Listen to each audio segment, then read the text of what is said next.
Bismillah, Assalamualaikum warahmatullahi wabarakatuh.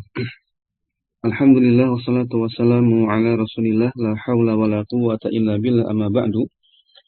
Alhamdulillah, pertama-tama kita bersyukur kepada Allah Subhanahu wa taala atas limpahan nikmat yang Allah berikan kepada kita semua. Satu di antara nikmat itu ya, Allah Subhanahu wa taala jawab dengan hadis Rasulullah SAW, man yuridillahu bihi khairan yufaqihu fiddin. Ya, bentuk nikmat yang Allah berikan kepada kita yang patut kita syukuri adalah tercantum faedah dan maknanya dalam sebuah hadis. Rasulullah SAW bersabda, man yuridillahu bihi khairan yufaqihu fiddin. Ya, barang siapa yang Allah inginkan, Allah kehendaki kebaikan, maka tandanya apa? Allah pahamkan seseorang ini, hambanya ini, dalam perihal agama. Sehingga tanda Allah sayang sama kita, tanda Allah masih cinta sama kita, tanda Allah berikan kenikmatan yang khusus kepada kita, yaitu berupa apa? Hidayah, berupa anugerah keimanan, semangat belajar, rasa antusias untuk menuntut ilmu agama, ya, maka ini tanda kebaikan seseorang. Allah masih sibukkan kita dalam belajar agama. Allah masih pautkan, ya, Allah masih patrikan hati kita, Allah kaitkan hati kita terhadap agama dengan belajar bahasa Arab, belajar ilmu-ilmu agama yang lainnya. Ya, ini semoga menjadi tanda kebaikan, kita patut syukuri atas segala nikmat yang Allah berikan ini. Kemudian salawat dan salam semoga senantiasa tercurah limpahkan kepada Nabi kita Muhammad sallallahu alaihi wasallam, juga kepada keluarga beliau, para sahabatnya dan umatnya yang beriman hingga akhir zaman nanti. Tak lupa pula kita berdoa kepada Allah Subhanahu wa taala, kita memohon agar dimudahkan dalam belajarnya, dalam menyelesaikan kitab ini, insyaallah dimudahkan oleh Allah Subhanahu wa taala. Amin. Ya, kita akan mulai dari halaman 28 di pembahasan macam-macam la, ya. La yang digolongkan ke dalam huruf yang bermakna. Ya, huruf yang bermakna, dan la ini seringnya kita tahu artinya apa? Biasanya artinya apa? La itu. Tidak atau jangan ya, Ustaz? Bisa tidak, bisa jangan. Nah, itulah yang akan kita bahas. Ada makna la itu tidak, ada makna la itu jangan. Ana bacakan dulu ya. Baik. Macam-macam la yang ana bacakan. Qala al-muallif, penulis menyebutkan rahimahullah Ustaz Aceng Zakaria. Macam-macam la ada dua, la an-nahiyatu dan la an-nafiyatu. Jadi perbedaan pertama adalah dari namanya sudah beda. Yang pertama, sisi kanan itu namanya ala an-nahiyatu, nahi. Nahi ya, pakai H. Ingat aja amar ma'ruf, nahi mungkar. Itu yang diingat ya, biar nanti nggak mudah lupa. Amar ma'ruf, nahi mungkar. Jadi artinya apa ini? Jangan apa tidak? Amar ma'ruf, memerintahkan kepada yang ma'ruf atau kebaikan. Nahi mungkar, berarti melarang. Melarang untuk berbuat kemungkaran. Berarti artinya apa? La an-nahiyah. La yang bermakna jangan. Larangan. Iya, larangan atau diterjemahkannya nanti dalam kalimat jangan. Banyak nggak dalam Al-Quran atau dalam hadis? Banyak. Ya, apa contohnya? La tagdob dalam hadis. Ya kan? Janganlah kamu marah. La tagdob ya. Dan la dalam ayat la tahzan innallaha ma'ana. Janganlah kamu bersedih. Sungguhnya Allah bersama kita. Apalagi? La wala taqrabuz zina. Janganlah kalian mendekati zina. Ya kan? Apalagi? Ya bunayya la tusyrik billah. Wahai anakku yang tercinta, Kata Luqman kepada anaknya, la tusyrik billah. Janganlah kamu berbuat syirik kepada Allah. Ini sudah cukup ya, contohnya sudah cukup dan semuanya familiar.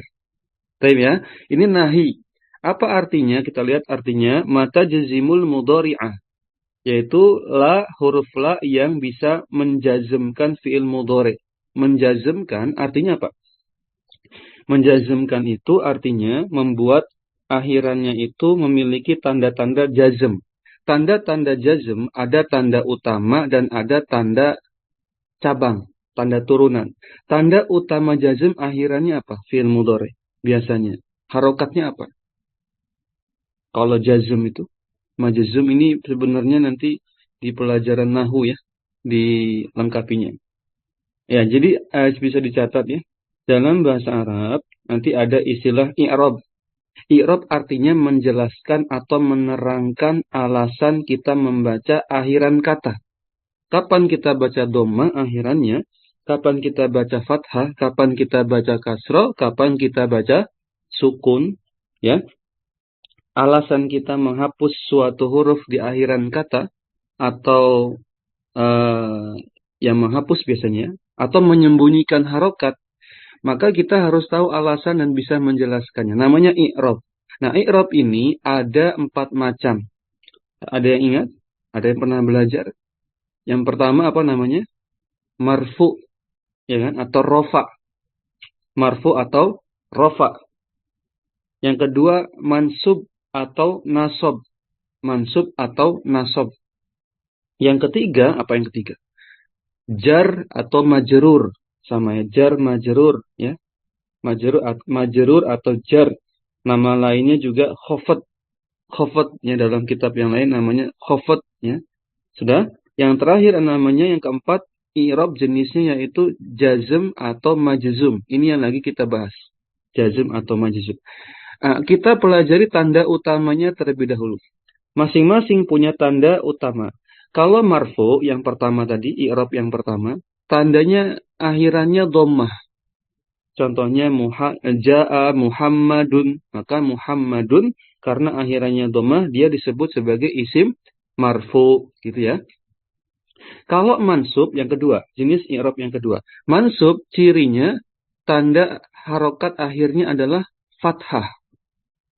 Fathah. Misalnya apa? Misalnya kita buat kalimat ya, Nasara Muhammadun Aliyan.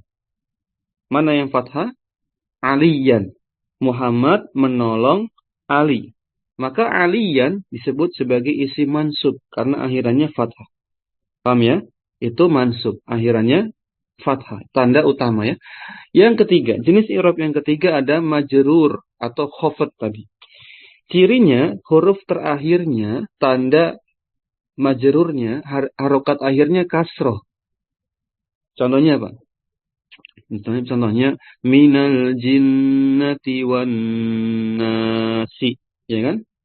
Minal al jinnati. Oh, berarti al jinnati itu majrur karena akhirannya kasroh. Paham ya? Yang terakhir jazm atau majzum yaitu suatu kata khususnya fi'il mudhari yang akhirannya sukun. Ciri utamanya akhirannya sukun. Contohnya apa tadi? La tahzan, ya kan? Sukun ya. La tagdob. Contoh di sini mislu lihat la tashrob. Walaupun tanda lainnya ada, nggak mesti akhirannya sukun. Lihat. Ada la tashrob, ada la tashrobi, ada la tashroba, dan la tashrobu. Bedanya apa? Yang pertama, la tashrob, dia majzum dengan akhiran sukun. Yang kedua, la tashrobi, dia majzum dengan akhiran hadfun nun, hazaf. Artinya dihapusnya huruf nun. Jadi awalnya, sebelum kemasukan la nahiyah ini, la larangan ini, awalnya bunyinya tashrobina.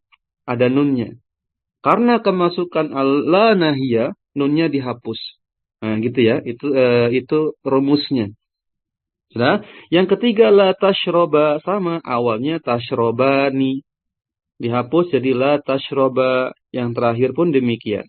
La tashrobu awalnya tashrobuna dihapus nunnya jadi la tashrobu sama seperti ayat Wala taqrabuz zina. Nah, awalnya taqrabuna. Taqrabuna. Artinya mendekati. Dimasukin la nahiyah, larangan. Jadi wala taqrabu gitu. Ditambahkan lafaz az-zina jadi wala taqrabuz zina. Paham ya? Baik, ini namanya la nahiyah. Yuk kita artikan dulu. Mislu, yang pertama la tashrab, apa artinya? Janganlah kamu minum. Kamu di sini adalah seorang laki-laki ya, satu orang laki-laki. Janganlah engkau seorang laki-laki minum. Ini arti dari contoh yang pertama. Contoh yang kedua, la tashrobi, janganlah apa? Sure. Janganlah engkau Kamu seorang perempuan, belum ya kan? Janganlah engkau seorang perempuan minum. minum. Itu bedanya. Janganlah engkau seorang perempuan minum. Gampangnya, kalau yang pertama, la tashrob, itu posisinya di domir atau kata ganti anta. Ente ya, anta. Kalau la tashrobi, itu di domir anti. Ya kan? Gampangnya gitu. Bayangkan aja anta sama anti. Sudah? Yang ketiga, la tashroba. La tashroba, awalnya tashrobani. Berarti dia artinya ada dua. Bisa artinya janganlah kalian berdua laki-laki atau janganlah kalian berdua perempuan minum. Jadi bisa laki-laki, bisa perempuan, jumlahnya dua orang. Ya, baik itu. Yang terakhir la tashrobu, janganlah kalian para Ini laki-laki laki-laki minum. minum. Kalian laki-laki. Gampangnya kalau yang la tashroba, contoh ketiga tadi, domirnya adalah antuma. Kan anta, antuma, antum, anti, antuma, antunna. Ini antuma, yang la tashroba. Yang terakhir la tashrobu, itu domirnya antum. Kalian, para laki-laki. Gitu ya. Ini la an-nahiyah. Coba kita bandingkan dengan la an-nafiyah. Kalau la an-nafiyah dari kata nafi, pakai F, bukan pakai H. Pakai huruf F, fa ya. Ingat saja istilah apa ya? Istilah ini. Rukun kalimat tauhid. Pernah belajarnya kita tentang ilmu tauhid. Ketika membahas kalimat tauhid, ulama biasanya menyebutkan ada dua rukunnya. Apa rukun kalimat tauhid? La ilaha illallah. Yang satu namanya nafi, yang satu namanya isbat. Nafi artinya meniadakan, menolak, mengingkari. Isbat artinya menetapkan, menyetujui. Berarti la ilaha illallahu, tiada sesembahan yang berhak diibadahi kecuali Allah, dibagi dua rukun. Rukun pertama adalah la ilaha, tiada sesembahan sama sekali selain Allah. Ulangnya, tiada sesembahan apapun itu. Dah, ini namanya nafi, menolak seluruh sesembahan selain Allah. Sudah? Nafi, meniadakan. Sudah? Rukun yang kedua isbat, menetapkan, yaitu pada potongan yang terakhir, illallahu. Kecuali hanya Allah saja yang berhak disembah. Ditetapkan hanya Allah saja. Berarti isbat, menetapkan. Coba. Kalau la nafiyah, dari kata nafi tadi, nafi isbat, berarti artinya apa? La yang artinya? Ikuti arti dari la ilaha illallah. Berarti tidak. Ya. Tidak ya, bukan jangan, tapi tidak. Seperti la ilaha illallah, tidak ada sesembahan yang berhak diibadahi dengan benar kecuali Allah. Gitu ya. Fungsinya apa? Ma la tajzimu al-mudhari'a, pada buku lihat ma la tajzimul mudhari'a, tidak menjazmkan fi'il mudhari alias kembali ke bentuk asalnya. Bentuk awal, bentuk asal dari fi'il mudhari adalah marfu. I'rabnya marfu, jenis i'rab yang pertama tadi. Ingat ya tadi ya, yang pertama kan? Ya, contohnya la tashrobu, engkau seorang laki-laki tidak minum. Engkau seorang laki-laki tidak minum. Artinya tidak ya. Lihat, Tashrabunya marfu ya, akhirannya dhammah. Baik. Yang kedua, la tashrabina. Engkau seorang perempuan tidak minum. La tashrabina. Engkau seorang perempuan tidak minum. Dan la tashrabani. La tashrabani. Kalian berdua, laki-laki atau perempuan, tidak minum. Kalian berdua, laki-laki atau perempuan, tidak minum. Yang terakhir, la tashrabuna. Kalian para lelaki, banyak laki-laki, tidak minum. La tashrabuna. Kalian para lelaki tidak minum. Jelas? Mudah ya, insyaallah ya. Di ayat apa? Di ayat Quran contohnya la nafiyah itu apa? Ayat yang masyhur, yang populer. Allah Subhanahu wa taala berfirman, la yukallifullahu nafsan illa wus'aha. Ya kan? La yukallifu. Lihat.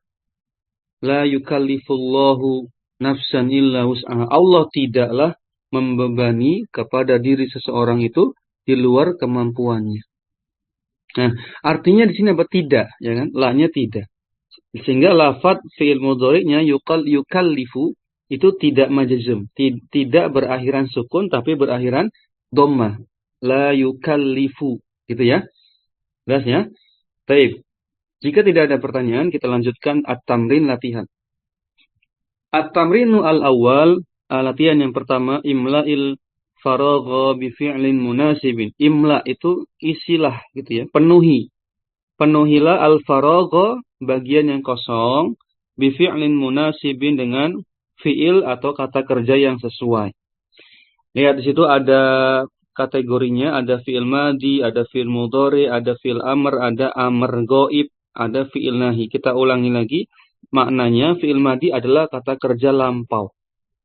Biasanya terdiri dari 3 huruf utama. Contohnya kataba, jalasa, qara'a gitu ya. Yang kedua, fi'il mudhari, fi'il yang bermakna sedang terjadi perbuatannya, dan biasanya diawali dengan huruf-huruf mudhari'ah. Sesuai namanya, mudhari berarti hurufnya namanya apa?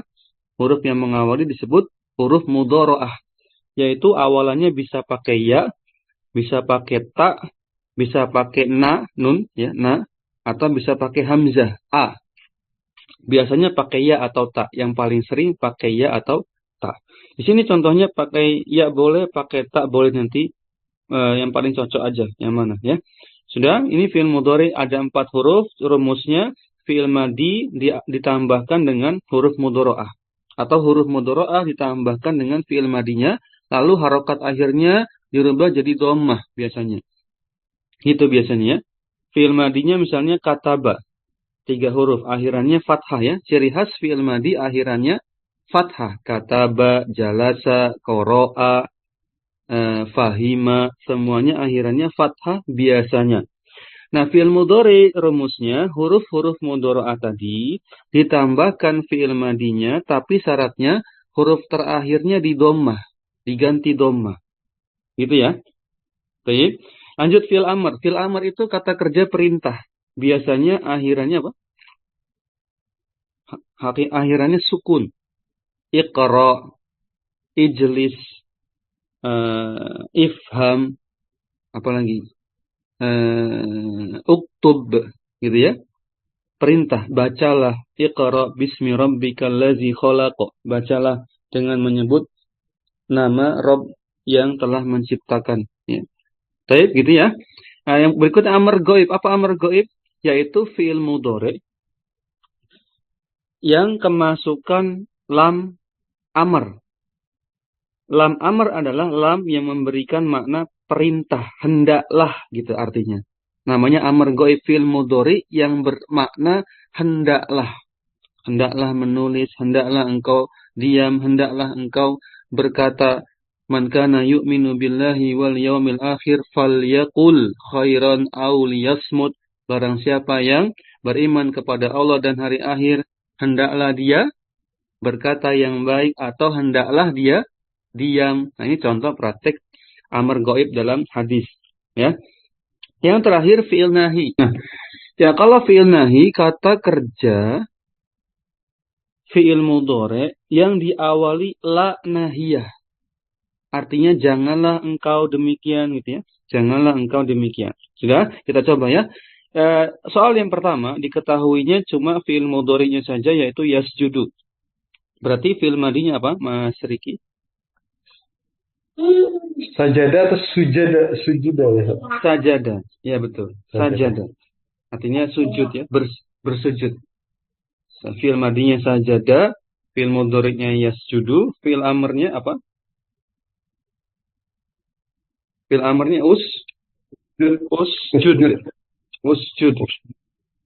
Ya. Baik ya. Usjud ya. Wasjud wa qatarib. Ya kan? Wasjud. Baik ya. Usjud. Yasjud. Usjud. Sujudlah gitu ya. Kemudian fi'il amr gaibnya apa? Liyasjud. Amr gaibnya adalah liyasjud. Hendaklah dia sujud. Liyasjud. Ya. Kemudian fi'il nahinya adalah la tasjud. La tasjud gitu ya. Janganlah engkau sujud. Baik, insyaallah ini sampel 1. Anda coba kerjakan yang kedua. Uskut berarti fi'il madinya adalah sakata. Fi'il amrnya uskut, diamlah artinya. Diamlah, maka fi'il madinya sakata. Telah diam. Fi'il mudhari'nya yaskutu. Yaskutu. Sakata yaskutu. Sedang diam. Dia sedang diam. Uskut fi'il amrnya, amr gaibnya adalah liyaskut. Liyaskut. Amr gaib rumusnya apa? Fi'il mudhari ditambahkan diawali lam yang dibaca li. Fungsinya menjazmkan, majzum, akhirannya fi'il mudhari'nya menjadi sukun. Gitu aja, rumusnya gampang ya. Fi'il mudhari ditambahkan awalan lam, dibaca li lamnya, akhirannya diubah jadi sukun. Liyaskut gitu. Hendaklah dia diam. Fi'il nahinya gampang juga, mudah. Fi'il mudhari ditambahkan awalan la nahi, larangan, sehingga menjazmkan, memajzumkan fi'il mudhari yang di depannya, akhirannya jadi sukun juga. Jadi apa? La taskut. La taskut. Bedanya amar gaib sama fi'il nahi apa? Kalau amar gaib secara bentuk katanya, awalannya harus biasanya pakai ya. Liyaskut. Ya gitu ya. Tapi kalau fi'il nahi, biasanya setelah huruf la nahiyah itu, fi'il mudhari'nya menggunakan awalan ta. Ta. La taskut gitu. Tapi ya, janganlah engkau diam. Ini yang soal kedua. Soal ketiga. Diketahuinya amar gaibnya liyahmil, hendaklah dia membawa. Artinya gitu. Hendaklah dia bawa. Maka fi'il madinya apa? Coba. Hamala. Yakin? Hamala ya? Taib. Hamala artinya membawa. Taib. Dia telah membawa. Hamala. Kemudian fi'il mudhari'nya ya ikuti pola amar gaibnya, sama kan? Berarti yahmilu.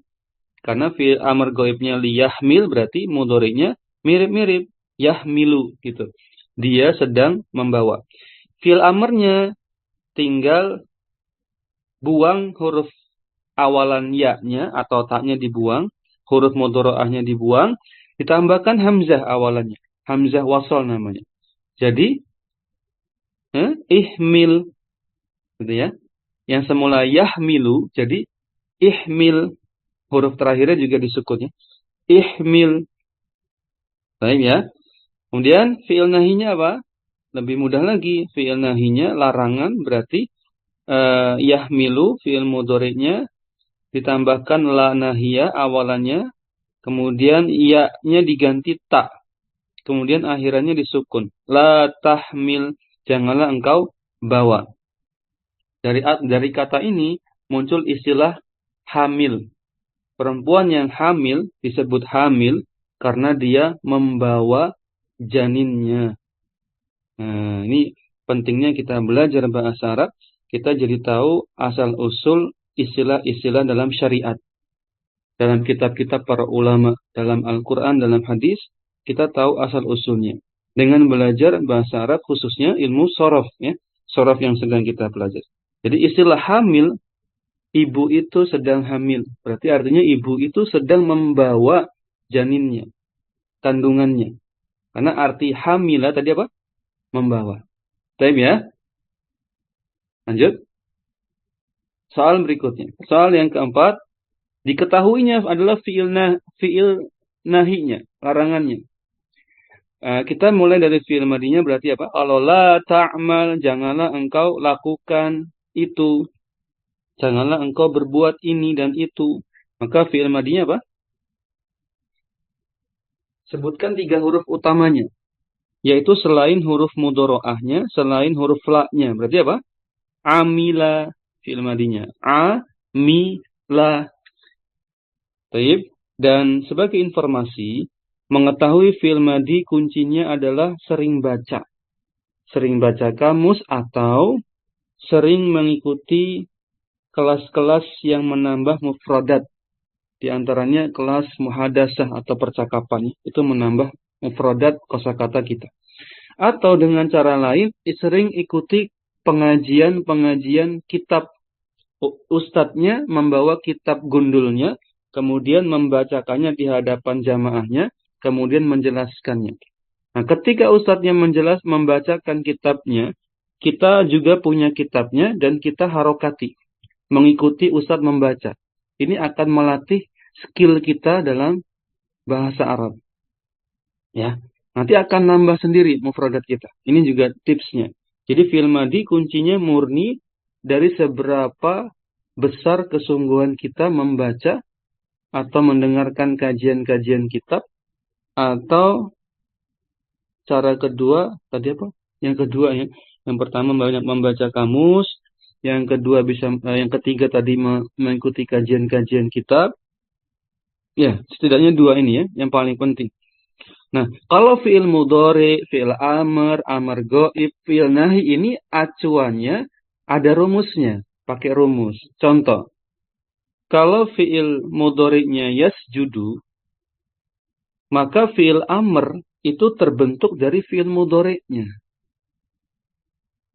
Gimana caranya membuat fi'il amr dari fi'il mudhari'nya? Cara yang pertama adalah huruf mudhari'ahnya dihapus dulu.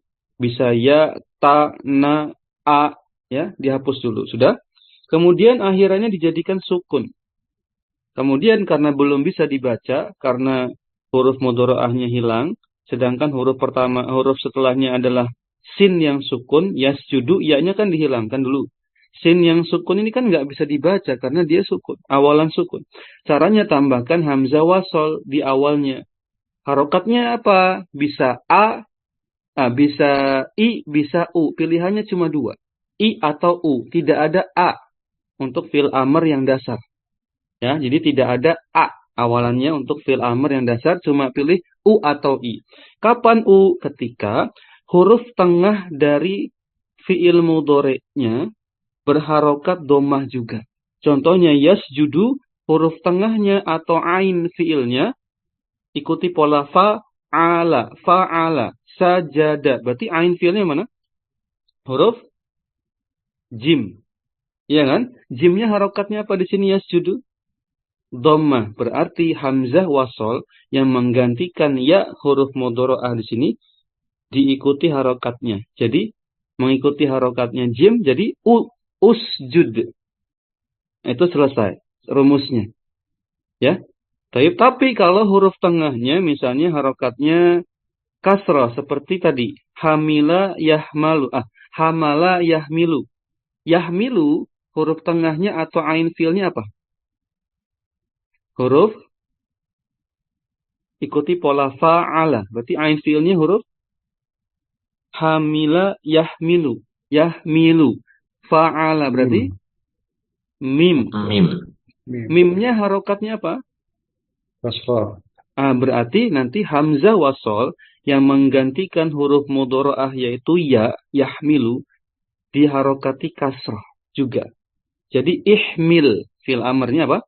Ihmil. Itu ya. Insya Allah mudah. Baik. Sudah sisanya tinggal ikuti saja. Kalau amar gaib ditambahkan lam awalannya, lam yang dibaca li yahmil gitu. Li yasjud. Kalau fi'il nahi tambahkan awalannya la, artinya jangan. Jangan lupa akhirannya dibuat sukun. Bedanya amar gaib dengan fi'il nahi. Amar gaib fi'il mudhari'nya diawali ya, sedangkan fi'il nahi fi'il mudhari'nya diawali ta. Umumnya seperti itu. Baik ya. Jelas la ta'mal berarti amila, fi'il madinya amila, fi'il mudhari'nya ya'malu, fi'il amarnya coba. Dari kata ya'malu beramal, fi'il amarnya apa? Cara membuatnya tadi gimana? Hapus huruf ya-nya, akhirannya dibuat sukun, gantikan huruf ya-nya dengan hamzah wasol, pilihannya cuma dua, dhamma atau kasroh. Dhamma untuk huruf tengah dhamma, kasroh bisa dua fungsi. Kalau huruf tengahnya kasroh dan kalau huruf tengahnya fathah. Ya'malu huruf tengahnya apa? Huruf Mim. mim. Ya. Mim Mimnya fathah. harokatnya fathah. Berarti hamzah wasolnya diharokati apa? Kasrah. I'mal. I'mal kasroh. Baik ya. I'mal. Dan ini mudah. Kalau sudah terbiasa insya Allah mudah bisa membuatnya. Baik ya. Sisanya ada amar gaib tinggal tambahkan liya'mal gitu kan. Fi'il nahi tambahkan la ta'mal gitu aja. Dan tambahan faedah untuk fi'il madhi tadi, kuncinya sering baca kamus atau sering ikut kajian kitab, sering menelaah yang kedua tadi ikut kelas-kelas yang menambah mufradat ya, seperti kelas percakapan. Dan sering kita memperhatikan hadis-hadis Rasulullah, ayat-ayat Quran, nanti akan menambah sendiri kosakata kita. Contohnya amila. Kita tahu amila dari mana? Karena fi'il madhi itu kuncinya banyak menelaah. Tahu amila dari mana? Dari sebuah hadis. Nabi SAW bersabda, hadis kelima dalam matan Arba'in Nawawi ya. Man amila amalan laisa alaihi amruna fahuwa raddun. Man amila amalan. Dari situ tahunya. Karena sumber bahasa Arab adalah Al-Quran. Sumber bahasa Arab adalah hadis. Jadi sumbernya ke sana. Kamus itu sumber kesekian saja. Sumber kosakata itu sebenarnya Al-Quran dan hadis. Dan syair-syair bangsa Arab. Ya. Tapi nampaknya cukup dulu. Masih ada nggak? Sisanya nanti buat latihan pertemuan berikutnya saja. Cukup ya? InsyaAllah. Jelas? Baik ya. InsyaAllah. Ya, afwan atas segala kekurangan. InsyaAllah semoga dimudahkan. Kita akhiri dengan doa penutup majelis. Subhanakallahumma bihamdik. Asyhadu an la ilaha illa anta, astaghfiruka wa atubu ilaik. Assalamualaikum warahmatullahi wabarakatuh.